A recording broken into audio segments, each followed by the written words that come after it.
right, here we are on location. This is, where are we today? Oh, Japan. We are in Japan. Good day, Tokyo, mate. Japan. And that's what we speak like the locals now. We're trying to learn.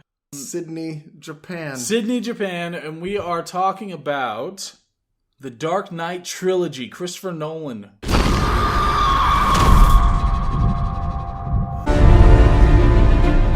Your parents' death was not your fault. If you make yourself more than just a man. One of the greatest works of contemplative superhero-y in history. Yeah, it's one of those great things. And obviously it's timely because Christopher Nolan has the fourth one coming out soon. The fourth Batman, Dark Knight. And so we're looking forward to that. But we wanted to get this in before that came out. So, yeah, the first one, The Batman Begins. Yes. Yeah, do you remember that one? Yeah, it did. It began. It did begin. Yep. How did it begin? It had Liam McPoyle played Batman. a Rastafarian Ghoul. A Rastafarian Batman, yeah. A Rastafarian Batman Ghoul. Right. Which made it very confusing for actual Batman. It was played by Christian Slater. Again. Christian Slater. Wait, I don't know any other Christians. Who was Christian Slater playing? Was it Jesus? Christian Slater's playing Jesus, yeah. So we have Liam McPoyle as a Rastafarian ghoul Batman. Or is he, which one was he? Was he the villain or Batman? He was the villain. Batman's his actual legal last name. They didn't use it often in there because that's why I was confused. That's why I was confused because I was reading the IMDb page and it kept saying that Liam McPoyle, the Rastafarian Ghoul, was Batman. Yeah. So I was like trying to remember. Okay, wait, there's it's a two really Batmans? complicated story. Yeah. No. All right. So yeah, his his legal name. name was Batman. Yes. All right. So, but it was Christian Slater was the actual Batman, Yeah, played by Jesus. played by Jesus. So Christian Slater is a character that was played by Jesus who was Batman? Yes. Holy hell. All right. So yeah. And so Rastafarian Ghoul is the leader of the League of Legends. So Liam McPoyle, Rastafarian Ghoul, was the leader of the League of Legends, which is kind of the secretive community that trains like rodent named people. That's the requirement, right? Yes. So yeah, okay. The Foot Clan. The Foot Clan, yeah. That's not a rodent. That's where Master Splinter initially was trained, right? So Yeah. This is part of the same world. Got his start in Liam McPoyle, Ra's al Ghul's foot. Yeah. So when he was walking on wood without his socks on. That's where the Master Splinter came from. That's how everybody trains when they start out they get with the into his foot. Rastafarian Ghouls. Foot Clan, League of Legends. Yes. Yeah. So that's where we enter the story is where Christian Slater, played by Jesus, was riding on Liam McPoyle's foot over the hot coals. So that's something that he had to struggle through to really realize who he was. And then we had Katie Holmes. She was the love interest. Yep. She's playing the love interest, Poison Ivy, and she was fine. She wasn't terrible or anything like that. And she's pretty and all that stuff, but I don't know if she has really the range to pull off a plant. Because she was Poison Ivy. Yeah, she was. The whole movie she was just kind of growing slowly around a fence. Yeah, so, and then you didn't want to touch her because then you'd itch for a little while. Right. And of course this is supposed to be representative of the fact that she was a whore. Yeah. So big ups to Tom Cruise. We're Team Tom. That dirty whore. If she would have just loved Zeno, it would have been fine. But... So, it made for their scenes together, it made those a little weird, because he had to go lick a fence. Christian Slater, played by Jesus, did. Yeah. Still, she was fine. She didn't do anything spectacular with the character or anything like that, but she was fine. We have the whole first training montage, which is really cool. It's on the ice and the fire, apparently, and for the Foot Clan, League of Legends. Yeah, I like the scene when he's walking through all of them when they're just and he doesn't know which one's going to attack him, and then they just randomly attack him. Oh yeah, that scene was awesome. Yeah, that scene was cool. The whole storyline hinges on the fact that Liam McPoyle, Rastafarian Ghoul, is jealous that Jesus is better at League of Legends than him. True. Even though he's the leader of it. That's a through line they keep through the whole thing, though. Yep. Is that jealousy, because Jesus Christian Slater, you saw him early on, he was walking on the ice, and Liam McPoyle, Rastafarian Ghoul, thought that it was magic. He's like, how is he staying up on the ice, on the liquid, because it's supposed to be liquid. But that's just because he's really, really fucking stupid. Yeah. He doesn't understand that it was actually a solid. Jesus walking on that water. Yeah. He didn't understand that it was Jesus walking on. That's why he could obviously do it. Jesus could do it. Yeah, yeah. So he didn't understand that part, and him being the savior of the world and going to take all the sins of people and all that stuff onto him. That was something that he couldn't really live with. So he's trying to sabotage him, even though he wants to train him. There's that complexity there, but still, at the end of the day, he's Liam McPoyle. He's a really, really stupid human being. Yep. And has an abundant fondness for milk. So warm milk, yeah. But we get through the training scene, the awesome scenes throughout that, and then we come back to the modern day. And this is where, there's some kind of the Foot Clan is engaging in some criminal activity. Yeah, right? and they remember they do hire in Brittany Murphy playing Scarecrow. Right. Oh my! One of the best. That was the Murphy. One of the best Didn't even need to wear a mask choices because she's deteriorating. So, well, that is a hell of a choice. You haven't seen it very often. Where they cast dead people that are in the middle of decomposing to play characters. But it's supposed to be a scary character. Yeah. So it makes total sense for Scarecrow to have a decomposing Brittany Murphy. Still, she was... Beautiful eyes. Beautiful eyes. But the acting chops were significantly improved, in Death. Yeah, as opposed to I was really impressed. I've never seen a dead person act like that since Weekend at Bernie's. Yeah, me too. But the one moment that I thought it kind of took a turn was when Jesus resurrected her. So then she went back to her kind of standard acting, skills and pacing and all that kind of thing. I thought it was just better to just watch her decompose slowly. I thought that was scarier. It was. Than when she was resurrected. She was just very easy to get away from, and she couldn't even operate her fear toxin. So she yeah. was fairly useless. So I understand why they had to do it. Yeah, I wish they wouldn't have, but yeah. they did, and it came out the way that it did, and it was good. It was pretty good. It did. It made her a more formidable opponent. Yeah. Because obviously, through a lot of it, Jesus Christian Slater, when they would have their fight scenes, he just Krav Maga elbow her in the fucking face over and over again, and she couldn't do anything. They just strapped her to a board, and he just kept elbowing her in the face.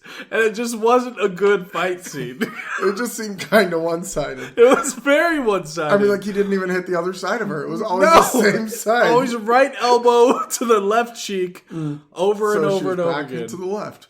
Back into the left. Yeah, it made sense. He had to resurrect her at some point, because then it made the fight scenes more dynamic. Because then they couldn't just tie her to a board so we could fight her like that. Then she would be standing and he'd elbow her in the fucking face and she'd just fall to the ground. And so there's more going on, for that. The only time that it really got a little bit more creative before she was resurrected was when Nev Campbell and Fairuza Balk came in, and they did that light as a feather, stiff as a board, light as a feather, stiff as a board, and made her float away, so then Jesus Christian Slater couldn't fight her floating out of nowhere. Yeah. I was really hoping for there to be kind of a subplot, love thing between Alfred and Nev Campbell. I was hoping for that. I thought they had a lot of chemistry. And so I was really waiting for it. And when he turned out to be the third witch, when they were going through that, I thought that's where they were going with it. Even though he was 65 and Nev Campbell, in this movie, because it was made a while ago, was about also 13. 65. Oh, really? But I thought there was going to be a subplot of love between them, and then they could do the boil, toil, and trouble stuff, and when they broke into the Macbeth part, I thought it would have been better. Well, and it would have really been tough for them to make it through after Alfred reported her and she was hung in Salem. That's, yes. Because then she was dead also. And Jesus Christian Slater didn't bring her back to life. Yeah, it would have been kind of a hurdle to their relationship for sure. That he turned her in and she was burned to death as a result of it. It would have been a hurdle. But I still found it unsatisfying that he ended up with Fairuza Balk at the end. I just didn't feel like they had the same kind of chemistry. And when she ate his heart while he was alive, after saying Kali Ma multiple times, I was like, told you so, you know. Well, I think you might have misinterpreted part of that because he only ended up with her mouth. Well, that's most of her. That's most of her, yeah. So, what else was he going to do? Any way you try to come at her, you're going to end up in her mouth. That's just the way she works. So, it was a good subplot just in general. You know, now thinking about it again, I feel like I do like the idea of Alfred being part of a coven of witches that raise people, you know, with light as a feather, stiff as a board, and then has one of them burned to death for being a witch, and then he hooks up with a giant mouth lady. That sounds good to me. Yeah. You know, so I might watch it again. But, okay. I thought it was also kind of weird that they ended the movie on a training scene when they were on the train. Right when you said that, I knew that's where you were. They were on a train. I thought it was visually arresting, though. It's one of those things where I can think about that any time now. It's something that sticks out to me, you know, as a set piece. Because there were some things about Batman Begins that didn't really do it for me. You know, it's overshadowed a lot by The Dark Knight and The Dark Knight Rises.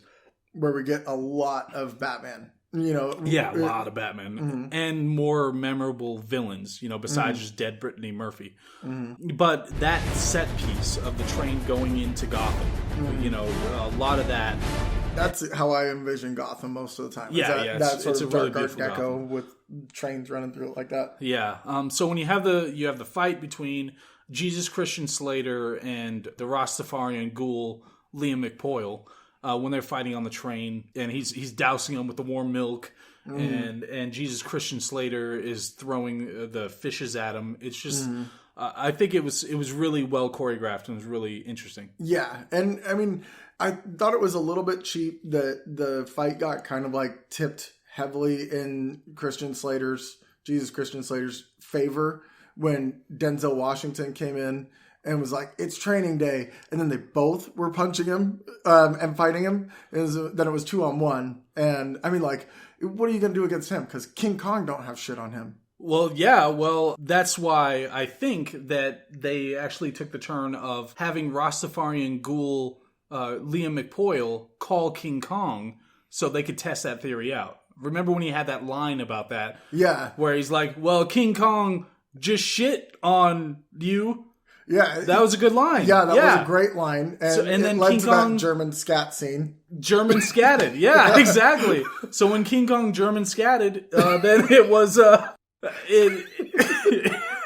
over the train.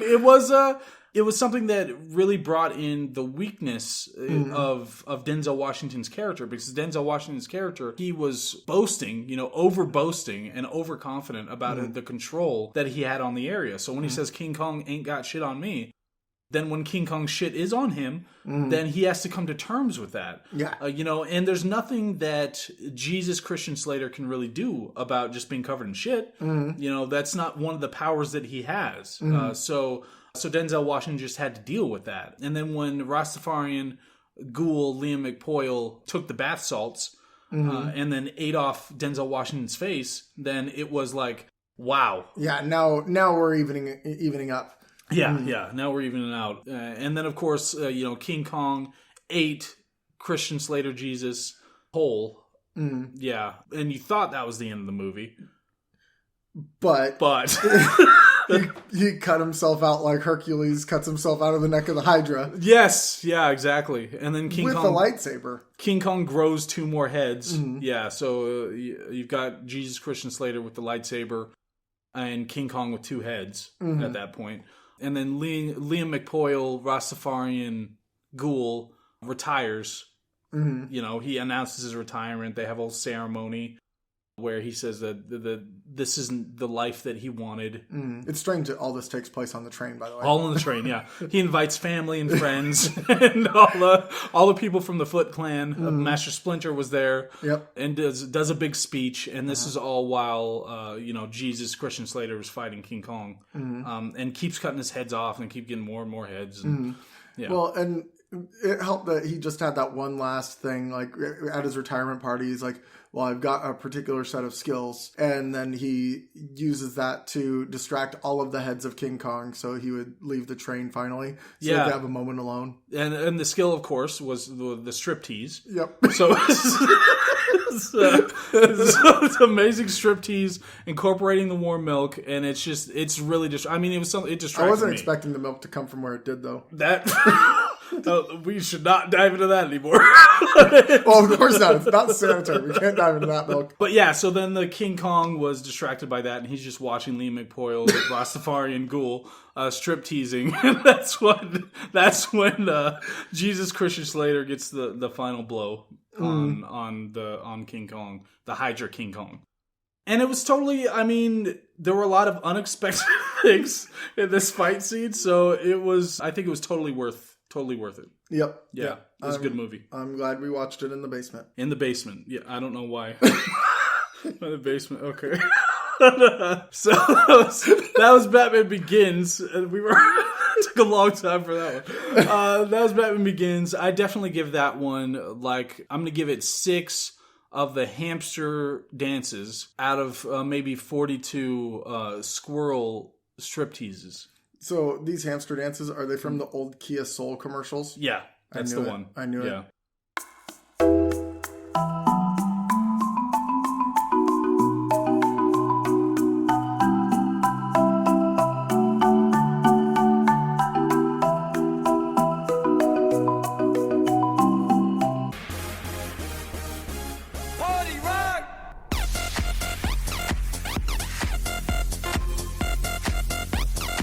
I'm going to give it some Quiznos. Some Quiznos. I love Quiznos. Yeah, they're all gone around here, I think. I don't know. Yeah, I haven't really looked for one in a long time. I like Quiznos a lot. So that was Batman Begins. We've got 2 more. We've got The Dark Knight. The Dark Knight is the second one. I still remember the first time I saw this in theaters, and how blown away I was that summer. Everything that it was,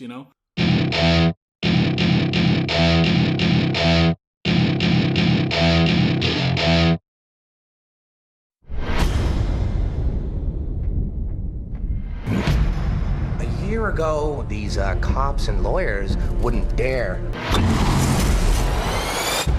So what are you proposing? It's simple. Here's my card. So The Dark Knight, I'm sure a lot of you haven't seen it. It's kind of underground film. It's very niche. Yeah, it's very niche, very small kind of film. Not a lot of people are going to go out to watch this kind of a movie. But so how does this one start? So this one, it starts at the bank robbery scene. Right, bank robbery. Yeah, with Val Kilmer. Exactly. And Al Pacino. And Robert De Niro. Mm-hmm. Yeah, so it starts with the bank robbery scene. They've all got their masks on. Mm-hmm. And they're the masks from the movie The Mask. So then they all turn to these silly cartoon characters. Somebody's smoking or something is what Al Pacino says. And he says that because he wants them to put out their cigarette because they're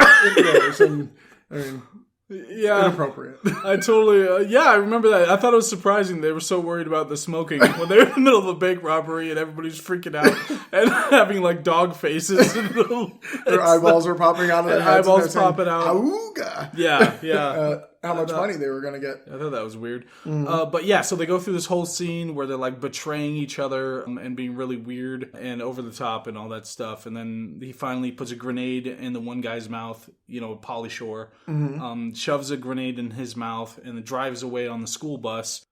And then they go flying off and learn about reading for a little while. So that was the credit sequence. Yeah.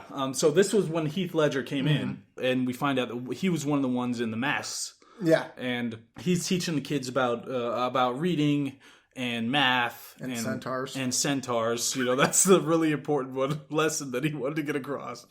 which would come into play later. So he's teaching the kids about centaurs, but then we finally get to Batman. Yeah. Bruce Wayne. Yep. Which was of course recast for this movie. Bruce Willis. This is Bruce Willis. Yeah. So this is Bruce Willis. Whole bat suit with no shoes. Yeah. The whole movie. And of course, it's a callback to one of other Bruce Willis's other movies, The Sixth Sense. Yep. Not wearing the shoes. Yep. But this is part of it. Part of his self-flagellation is to walk through glass. Yeah, his self-flagellation. His self-flagellation is to walk through glass and release it that way. Mm-hmm. But so it's an interesting character choice. And it's Bruce Willis. And sometimes he just doesn't wear the mask. Because he's slipping off because he's so bald. Because he's so bald. And he's worried that a lot of masks have been going around that have been changing people internally. So that's one of the things that came out of the whole heist and they were reporting on. But then, what's her name was recast. What's the character's name? Katie Holmes. Katie Holmes, yeah. So the character Katie Holmes is recast. And I think now it's played by Rachel Dolezal. So, very brave of them to cast a black lady. Yeah. It's the first black romantic interest for Bruce Wayne, you know. Definitely. So Rachel Dolezal is playing Katie Holmes, and she is a prosecutor. And she's going after all the evil people in the town. And who's the main villain? Who's the main gangster villain person? Are you talking about Michael Jai White? Isn't that Spawn? Yeah. And he was one of the gangster villains.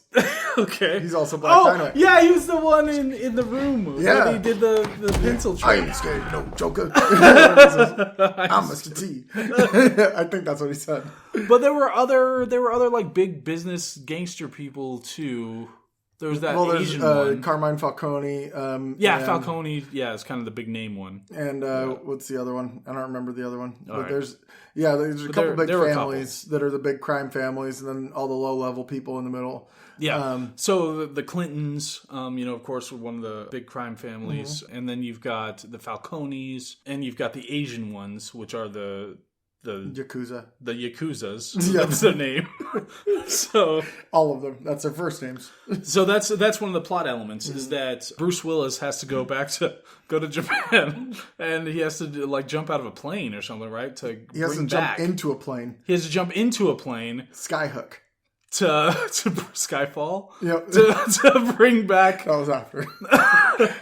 He has to jump into a plane to bring back the Yakuza leader to the United States, for extradition, so he can stand for his crimes of trying to steal all the money from all the Falcones and the Clintons. Yeah, that was my favorite scene. Was when he went, when Bruce Willis went to all the crime families. He's like, "I'm gonna clean up, and you better not be selling drugs to the community."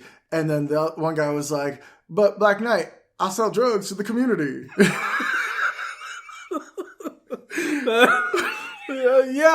Initially I didn't really understand what was being said in that scene, but now that you're saying it here, I understand it. So then we've got the Joker who is trying to mess with everybody, and the Joker. There were a whole bunch of people in the mask, that were going around. You didn't really know who was the main villain because the whole thing is chaos. That's what it's about, is creating that chaos. So when we get the Joker himself. And we find out which one it is. Did your stomach just make a noise? Yep.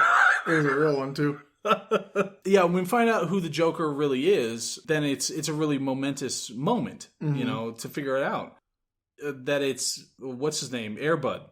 Yep. So, yeah. Yep. So when we have Air Bud in the mask, so he's a normal dog, just a normal puppy when he doesn't have the mask on. But when he puts the mask on... Then he's an evil crime lord. He's an evil crime lord, the Joker. And he's a formidable...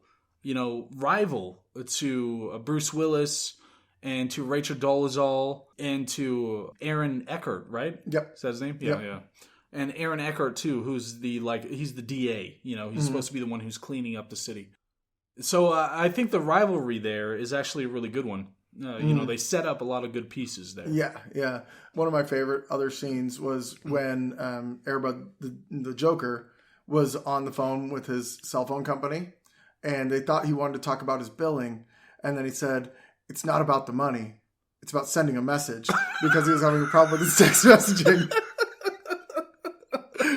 He just had such great acting chops in that. It's so emotional. Yeah, well, you wouldn't expect the dog to be able to pull off that kind of a scene, let alone speak English just in general. So, well, when he has a mask on, he can So he just wanted to send a message. That was his whole thing, because he really wanted to text Bruce Willis, and he just was never able to. Yeah, he's trying to set up a pickup basketball game because. Yeah. Obviously, everybody loves basketball, but he could never do that. And that's one of the things that people don't realize is that the Joker is really a lot of the basis for his character is that he's misunderstood. Yeah. You know, he actually doesn't have the same interests as everybody else. So every time he's trying to communicate with the crime bosses and communicate with the DA and communicate with Batman, you know, he's just trying to set up a pickup basketball game. Mm-hmm. That's the only thing that he's trying to do. And he's just never able to because they think that he's trying to do something more sinister. Well, and they're trying to understand his motivations outside of this. They don't think it could be something just as simple as the chaos of basketball that he just loves. And they just overread it and overread into it. The only thing that he wanted to do was play basketball, and the chaos aspect of it was he didn't want you to have to take it back. Because they were just playing half court. Yeah. So he didn't want you to have to take it back after you got a rebound. He was just saying, no, you can just shoot it right back up. And Michael Jai White and the Clintons and the Falcones and Batman Bruce Willis were just like, that's fucking crazy. Yeah. You can't just shoot it back up. You got to take it back. Mm-hmm. You know, got to clear the ball after a shot's made. Or a shot's taken, you know, and you get a rebound. And Air Bud, you know, he knows a lot about basketball. Yeah, it's his favorite sport. He likes the way they dribble up and down the court. Exactly. So basketball, yeah. So he got game, and that's one of the things that he's most interested in. He's just trying to get this thing established, and they're just not accepting him for, you know, his personality and who he is. Yeah. And honestly, I think that maybe Bruce Willis sort of started to understand at the end what his real motivations were. But he just didn't want to play because white men can't jump. Was Air Bud white? No, no. Bruce Willis is white. Yeah. Air Bud's golden or something. Yeah. So that's the thing is you find out it's his own feelings of inadequacy. Yep. And that's why you have that whole dramatic scene at the end where he has to run. Mm-hmm. And Commissioner Gordon is talking about how you just you have to run. You know, you're the hero we need, but you're not what we want because you can't jump right now because they wanted to win. Yeah. Yeah. So and it was really cool when Harvey Keitel, played by Aaron Eckhart, ended up through all of Air Bud's chaos that he causes, he ends up turning him into Dr. Seuss. One face, two face, red face, blue face. So, yeah, that's because of the mask. So it can keep changing like that. Yeah, so he has... Eventually, like King Kong, he had two faces. It's the callback. Yep. And then he had a red face and a blue face because he was being choked. Yep. and slapped. And slapped. He was being choked and slapped by Rachel Dolezal.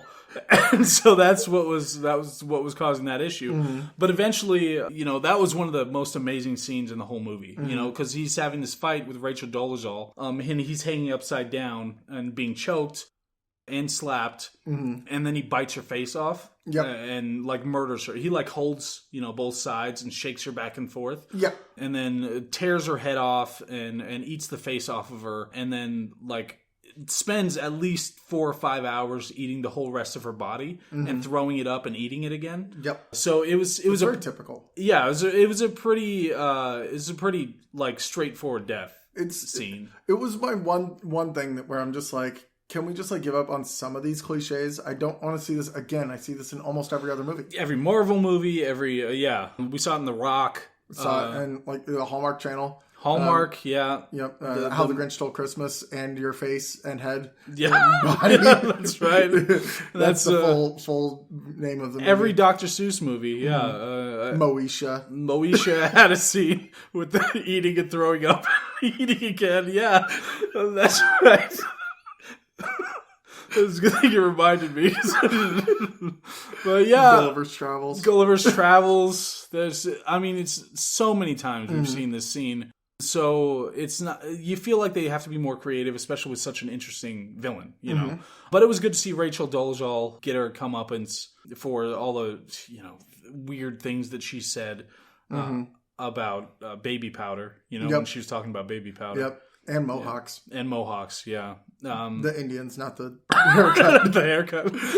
Yeah, so when she was talking about how the Mohawk Indians just love to eat baby powder, that was just a really kind of discriminatory, horrible Very thing insensitive. To say. Yeah. So that's why they had to get rid of her. Allegedly. In the show. Allegedly. Not that they allegedly had to get rid of her. It's alleged that Mohawk Indians eat baby powder. But it's only alleged by her. We don't think that. Right. But then we get to the final confrontation, between Bruce Willis, Batman, and Air Bud, and the chess match on the basketball court while they were having the pickup game. Yeah, so, it was really confusing because you couldn't see any of the squares because it was just a basketball court. Yeah. So they just moved it on the concrete, without any squares on there. So it was interesting, I have to say. It was kind of like that scene from The Seventh Seal. You remember when the main character in that playing chess against death. They're sitting on the beach and they're playing chess. He's playing chess against death. He's trying to defeat death in this game of chess to survive. But because he knows he's not going to be able to do that, he's trying to delay as much as possible. He's asking death questions. He's taking a lot of time to make his moves. It was a really rare role for Jeff Foxworthy. Yeah, no, it was weird. It was weird to cast him as Death and the guy playing against Death, and then having what's his name? The one from the Cars movie. Bill, yeah, who played the tow truck. Yep. It was weird having the tow truck. I remember the tow truck's name, Mater. Mater, yeah. So it was weird having Mater doing, spinning and burning out all throughout the beach while they were playing that game. But. Yep. But still, I thought it added to kind of the chaos of the moment. And that's why it makes so much sense to be a precursor to the Air Bud Bruce Willis Batman scene when they were playing. Because you got the basketball being played and, all the characters are running through them and jumping over them and all that stuff. And Death just getting frustrated. It's like, are we going to finish this game or what? Yeah. Like standing off to the side, like, oh, I remember you from Seventh Seal. Yeah, yeah. So there's a lot going on there. It was kind of indicative of all the chaos that Joker represented. And then when the ship from Wakanda showed up and just fired on the entire crowd, because they were all white, then I thought it kind of really encapsulated all the moral ideas that had been brought up in the entire movie, up to this point. Yep. So I thought that was a good choice. Of course, soon after that, the Olsen twins allegedly killed Air Bud. They put him down. Yep. So we didn't get him in the sequel. We expected to get him in the sequel. And I was really hoping that Commissioner Gordon Gekko would stop them. Yeah. But he just didn't. He was too busy getting his kids stolen or whatever. Yeah. And this is his kid Shia LaBeouf, right? Yep. Yeah. I thought that there was a lot to be said with that. Obviously, that's supposed to be representative of capitalism in general, just the greed associated with it. But I thought it was like capitalism, like the first letter capital of proper nouns. Making capital letters, yeah. It could have been that too. I don't know. I'm not sure. Yeah, so that was The Dark Knight. I thought that Bruce Willis Batman was he was a dud as compared to Jesus Christian Slater Batman. He just didn't have a lot to do. He was overshadowed by Air Bud Joker. Well, and the thing is that it was kind of off-putting that he was so overweight and out of shape that he could barely freaking breathe on any line that he said. Right. And it was just like, how are you supposed to fight crime like that? And they couldn't have him in any fight scenes. Yeah. So they just without did his separate chair and cuts. oxygen tank next to him. Yeah, they did separate cuts, so he would be in one space, and then they would just show the other side of the fight, and the villain would just be falling over or something, but they weren't actually in the same room. Because as part of, I read this actually in the trivia, is that Bruce Willis didn't actually go on set for any of the scenes in The Dark Knight. Yeah, he was just in the same place. It was this forest that was near his house. He would just go out there and they would shoot him, with a paintball gun. With a paintball gun, and then record it, and then just plug that in to the movie, The Dark Knight, just whenever there was a fight. Yeah, that makes a lot of sense, because when you go, ow, guys, I'm like, that seemed a little bit off for a punch. Yeah. Makes sense on a paintball. Yeah, exactly. So, it was the weaker Batman, but it was a good villain. So, excellent villain. Yeah, excellent villain. Rachel Dolezal, she was kind of a complicated Katie Holmes. So that was something. And then I liked Commissioner Gordon Gekko. And all the set pieces were amazing, and they really went to town. They had the Yakuza and all those. I like when the motorcycle flipped over the semi. That was awesome. That was really cool. Yeah. that was awesome. Christopher Columbus is a great director. For sure. And when Air Bud was walking at the motorcycle, I want you to hit me. I want you to hit me. That was an awesome scene. And just the fact that he was so willing, Air Bud, was so willing to be that kind of chaos character as opposed to, a villain that really was after something specific. It was really fun to watch. Fun to watch him do that. And the fact that he explicitly says, I don't want to kill you, Yeah. Bruce Willis Batman, I don't want you to be dead. You're what I live for. This is what I want to do. They're best friends in his mind. Yeah. And so it's really interesting. I'm glad he got his pickup game. It was sad he was splattered by the Wakandan ship at the end, but it was still overall a good movie. So I'm going to give it probably 4 fake hair pieces out of about 75 fake hair pieces with 1 real hair piece. And I will give it a pretty nice car with mostly full tank of gas. Mostly full? So like 3/4 or? Like 7/8. 7/8. Okay. Yeah. All right. They could even start a road trip without having to stop. All right. That's the Dark Knight. Holy hell. We've only talked about 2 movies. We're at 37 minutes. We still have another movie to do. Yeah, we do. Well, we can go through this one at whatever speed we want to, because we can do what we want. So this is The Dark Knight Rises. Yep. This is one that was heavily anticipated, the most anticipated one, because The Dark Knight was such a huge hit.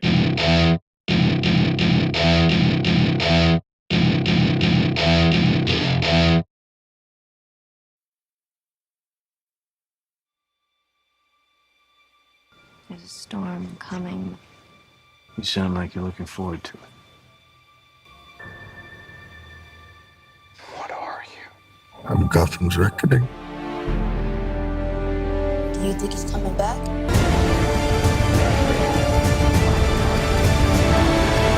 Everybody saw that. They wanted to see what comes next. And Yeah. Sean Connery coming in as Bane was huge. Sean Connery is Bane. I'm only doing that to help with my impressions because they sound identical when I do them.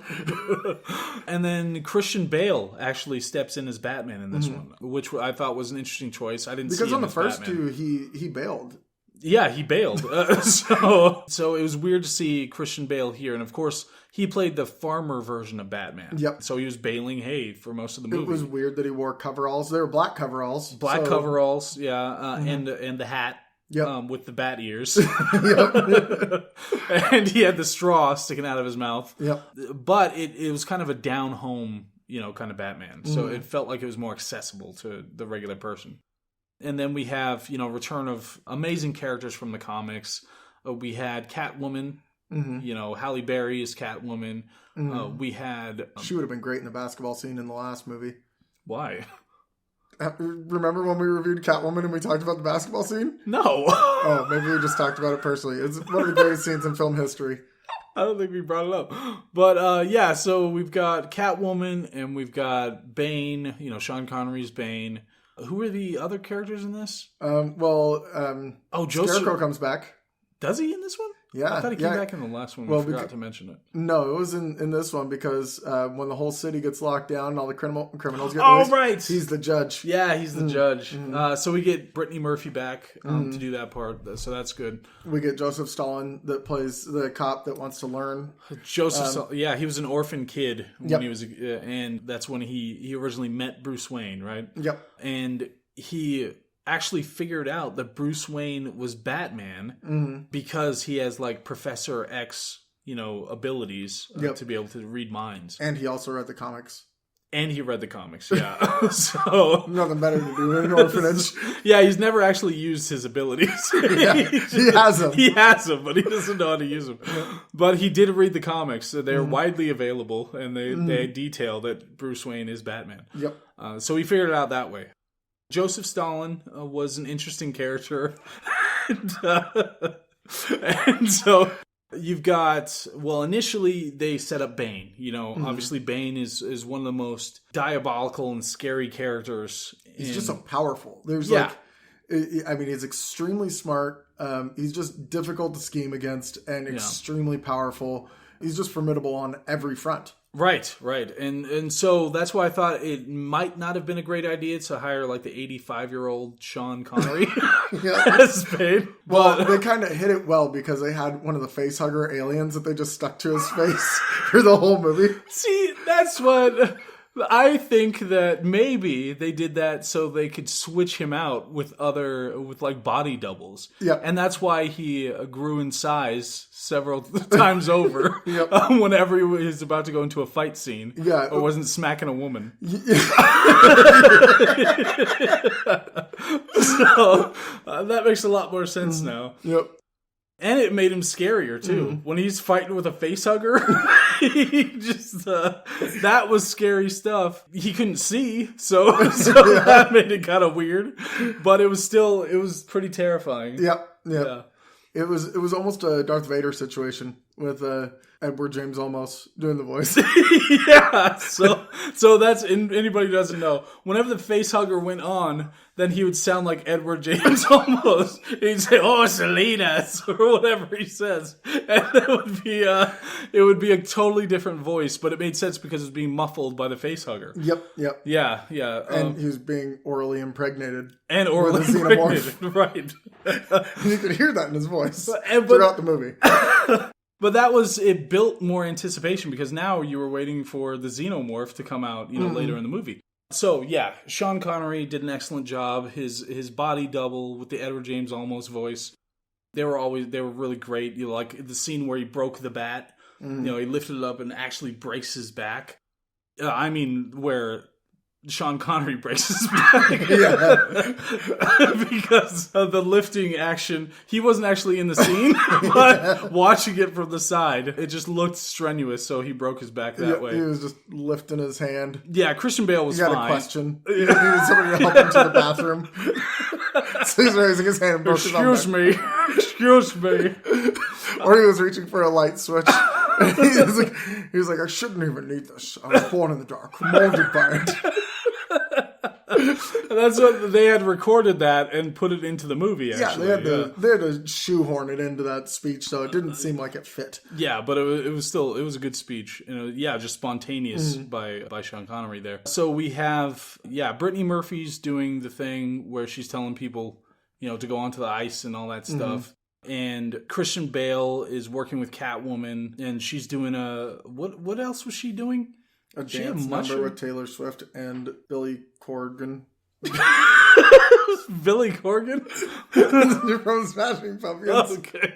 Yeah, so they were doing a dance number, specifically the one from the beginning of West Side Story, where the Jets and Sharks and they're snapping. Yeah, so they were doing that, and they had to do that through the whole movie, actually. That's what I thought was kind of weird. So beginning to end... She wasn't very helpful the whole time because she was dancing. No, even when Batman and her would have their scenes, she had to keep doing that.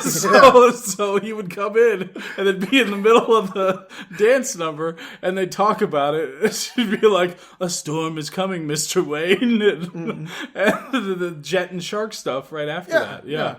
But it added some texture, honestly, to kind of the way that the movie was paced and the way that the sound of it and all that sort of thing is really memorable. Well, and not to jump all the way to the end to stay there, because we'll go back and keep going over the movie. Yeah. But it was also foreshadowing when Bruce Wayne took his jet and dropped the bomb with the sharks. So he had his jet and the sharks. So that was why they kept that dance scene throughout the whole thing, is so when he bombed the sharks because he hates ocean life, that was his end goal, was to get rid of ocean life. Bloody brilliant. That tie-in, yeah.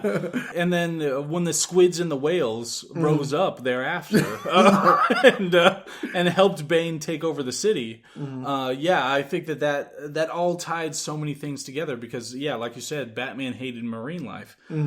Because he was a Navy man. He was a Navy man, yeah. So then you have... Who was playing JGL's character? Joseph Stalin. Joseph Stalin, yeah. So when Joseph Stalin returns of the Jedis back to the city, and he uses all of those little fluffy fucking things. Tribble. The trouble with tribbles. he uses those guys to take over the city on the other side. Mm-hmm. So Bane has the island. Joseph Stalin has taken over all the rest of the country and made it a communist utopia. Then you have this whole new dynamic where you're like, okay, pick your poison. You know, which one are you gonna choose? And so Batman, trying to figure out what to do in this situation, decides to bomb the marine life. And everybody's like, what the fuck are you doing, Batman? Like, stop one of them at least. But he's just occupied with the marine life. Well, he just kept saying, you can't farm the ocean. And then he'd spit in a spittoon. I totally forgot he was a farmer, Batman. But yeah, so he said that was his big mantra, or like the quote, the most quoted, thing from the whole series. Salt you water can't ain't farm good the for my ocean. corn. Yeah, you can't farm the ocean. Salt water doesn't make corn.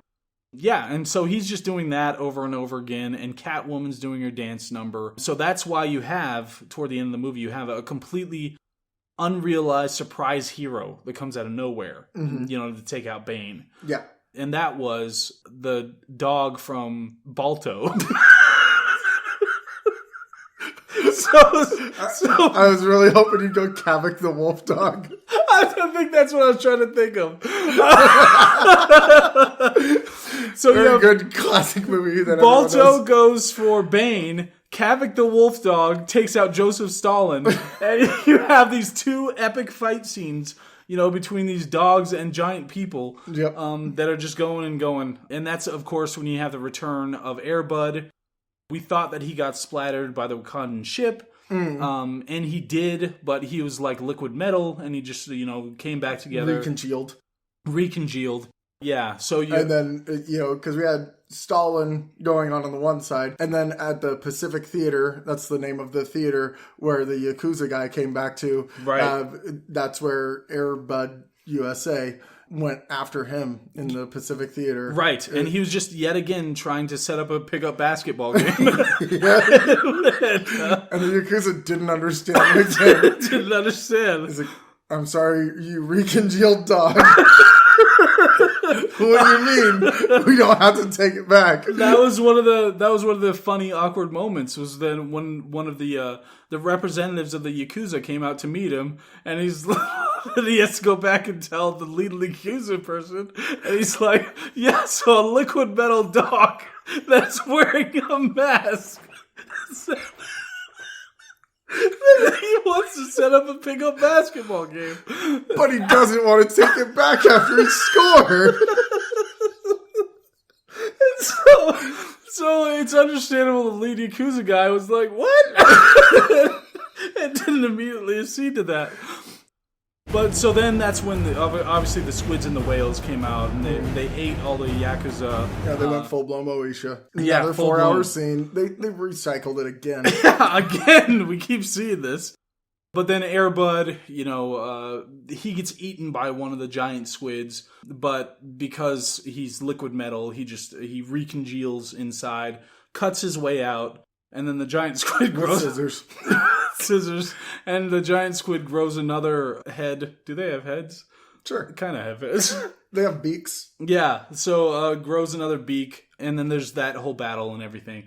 But Kavik, the wolf dog, eventually beats Joseph Stalin, and Balto beats...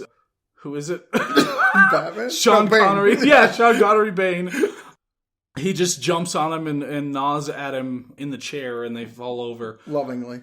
Yeah, and so then when Kavik the wolf dog and Balto come back, they go to the bridge, and there's like bombs on the bridge or whatever. They have to defuse those.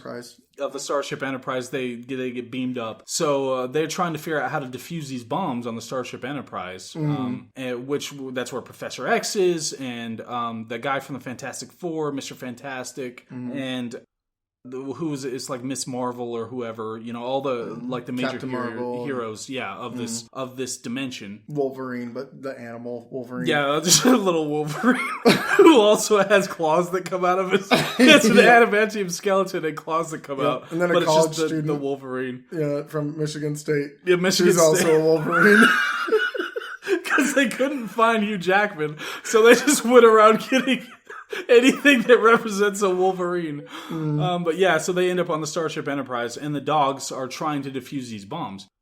But then they back on Earth. Farmer Batman he's sowing his crops now because he thinks that's the best way to fight against it. Yeah, stitching them together. Yeah, sewing them together, and, because that's how you beat Lysenkoism. You know, under Joseph Stalin's reign, Lysenkoism was this false idea of how you're supposed to be able to create food. You know, they would just lie about it. He had all these stupid ideas about how to create food, and they would just lie about how much they were producing, and people were starving to death by the millions. Yeah, so Batman was like, that ain't how you make corn. Right. This is how you make corn. Right, and that's what he demonstrated over the next 2 decades. He demonstrated that his system worked better than Joseph Stalin's Lysenkoism, and by then all the dogs were dead. Because it was... they only live like... They only do like 12 7 to 10 years. Yeah. So they were all dead. But it was good. It was like the end of Final Fantasy VII, you know, where you got to see what happened in the distant future because of the things that the characters did. So overall, I think it was a perfect movie. I think it's fair. Yeah, it was just as perfect as movies get. Everything put together. It had so much dimension to it. It was so funny. It was so interesting. Music by Hans Gruber. Fantastic. Music by Hans Gruber. He did a really good job. It recorded all of it in your Fort Knox. So so many incredible good things about it. You know, I just wish that we could have figured out a character for Marion Cotillard or whatever it was, because I totally forgot she existed. Totally forgot about the daughter of Liam McPoyle. Yeah, the daughter of Liam McPoyle, Rastafarian Ghoul. Yeah. And it would have been great to learn more about the Foot Clan and League of Legends and all that stuff. It would have been great if that came back into this one, but we didn't get much of that. Nope. It just all ended up on Claire Forliani's OnlyFans. Yeah. That's all the Foot Clans, just a bunch of feet pics. Yeah. With Liam McPoyle, Rastafarian Ghoul's daughter. Just feet all over the place. Yeah, it's not my thing. I'm not going to kink shame. Not my thing. It is my thing. So it was good. I just feel it should have been incorporated into the movie. You know, even if they just showed the OnlyFans and showed all the feet pics. As a slideshow. Yeah, I think that could have added a lot to the movie itself, because there wasn't a lot of eroticism in the movie, except between Batman and Bane, you know, during that one scene where Sean Connery kept slapping him. Yep. And the fisting. There was I thought it was a little much. It was a little tough to like recognize, but literally every single character during every scene, the entire movie was fully erect. That was the women too. Yep. They had dick nipples. I have never heard that phrase before. So on that note, I'm going to give The Dark Knight Rises, well, I'm going to give it a good 4 erections out of 14 dick nipples. Nice. And so what are you going to give it? I'm going to give it a nose job, but not the nose job you're thinking of. I can't think of any other types of nose jobs. So that was The Dark Knight Rises. This is our longest episode ever. And do you want to say goodbye to the people? Okay. So, we'll see you on the next one, which is going to be... Who knows? Fun.